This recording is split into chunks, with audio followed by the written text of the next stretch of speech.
Hello, hello. It's Mel here. Friday afternoon, 2:07 in my part of the world, which is beautiful Sunshine Coast in Queensland, Australia. This is my last live for the week, and it's my last live for ages to be promoting my signature program, Thriving Leaders. So, Thriving Leaders, I've been talking about it for a while. It starts next week. If you would like to sign up, it's not too late. Oh, excuse me.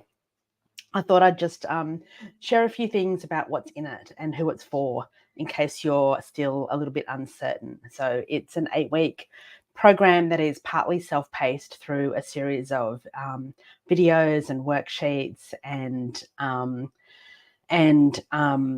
oh God, Friday afternoon. I've been out for lunch. I didn't even have a glass of wine, but I still can't get the right words in the right order. We'll get there one day, won't we? So it's it's a blend of self-paced learning through video, pre-recorded video modules, and some worksheets and some, things that you can do, activities that you can do, workbook activities you can do. There's masterclasses. There's a couple of Ask Me Anythings. You're very welcome to upgrade to include some one-on-one coaching sessions with me if that's something that you're interested in having. It starts next week. It runs for 8 weeks. You get all of the materials for 6 months. So plenty of time to go through it if you're feeling a little bit overwhelmed with all of the end of the year activities that are going on. So it's for women, female leaders. I tend to work with female leaders who are in their 40s and 50s. You can be a man and sign up to Thriving Leaders. You can be outside of the 40s and 50s. I've had women who are a bit younger and I've had women who are a bit older who I've worked with. But my sweet spot is women in their 40s and 50s, often going through, all of the midlife stuff. A bit of perimenopause might be happening, or you might be through menopause. You're at the peak of your career and you're just wondering, why am I doing this? What's next? Is it all worth it? When you've got that juggle of, families and careers and pets and families and parents and kids and partners and friends, and still trying to find time for you. So a few of the things that we talk about are, what is it that you need to be doing to prioritize yourself? How can you manage your energy, your time, and your attention so that you can be really working and focusing on the things that are the most important to you? And whether that's, work, career, family, hobbies, we sit down and work that out together. I know that when we are in survival mode, we feel like we're drowning, and I've definitely been in survival mode more than a few times in my life, and I've experienced burnout, which took me a really long time to recover from. So I know how hard it can be if that's something that you're feeling right now. We talk a lot about how we can increase our self-confidence and how we can find the time to prioritize what's important to us. There's 8 modules, and the modules that we talk through are things like an introduction to self-leadership. How do we become more self-aware, and how do we develop our emotional intelligence? Goal setting and action planning.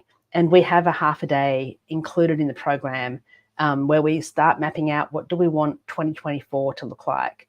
Can't believe it's 2024 next year. Don't know where those years have all gone, but here we are, 2024, and who does not want 2024 to be their best year yet? It won't happen without a bit of planning. So if you're keen on that, let me know. We can chat about what that might look like for you. The other things we talk about and we work through in Thriving Leaders are, how do we prioritize our self-care?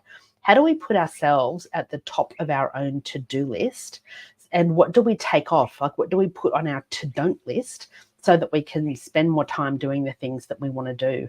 I love Oliver Burkeman's book, 4,000 Weeks. And in it, he says, not only do we need to prioritize what we do and don't want to do, we need to recognize that with only 4,000 weeks on Earth for most of us, if we're lucky, and many less than that left for all of us, we need to acknowledge that there's things on our to-do list, like our big bucket list, that may not happen.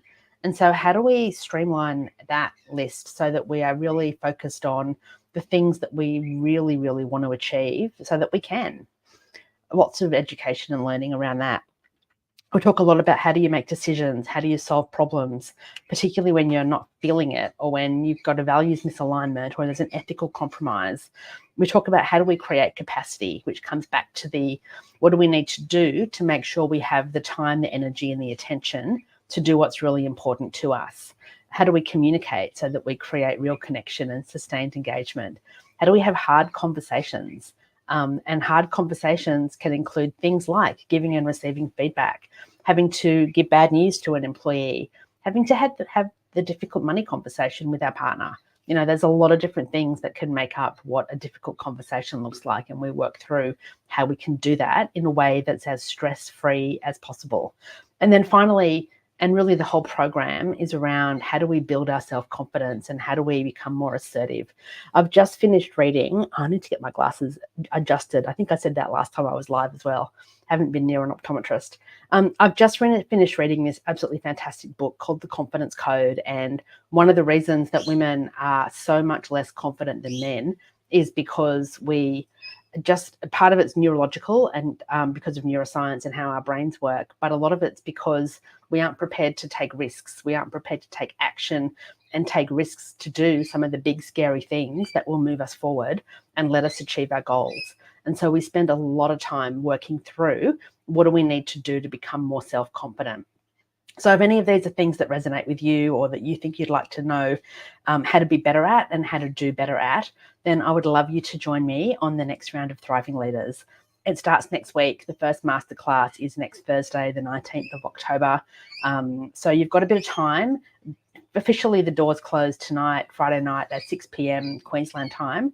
But I have had a couple of people asking if they can have a bit more time to get approval from their manager for their employer to pay. If this is you, I do have a document that I can send you that is a bit of a proposal that will provide information in a way that is helpful for managers to make a decision. So I'm happy to send that to you if that would help. Otherwise, I'd love to see you. If it's not for you this time, then maybe it will be next time. With all of that said, I will let you get back to your Friday afternoon. I will get back to mine. I've just been down to Kings Beach for lunch with a friend and the water looks fantastic. So I'm super keen to do the last hour or two of work I need to get done today and head down for a Friday afternoon swim. Very reminiscent of my childhood growing up on the New South Wales Central Coast, where we used to go to the beach on a Friday afternoon in spring and summer, pretty much every Friday. So whatever the weekend has in store for you, I hope you have a fabulous time. Take some time to rest, take some time to recharge, because that's what weekends are for.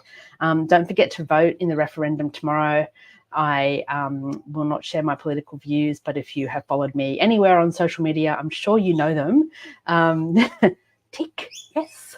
And have a great weekend. See you next week. Bye.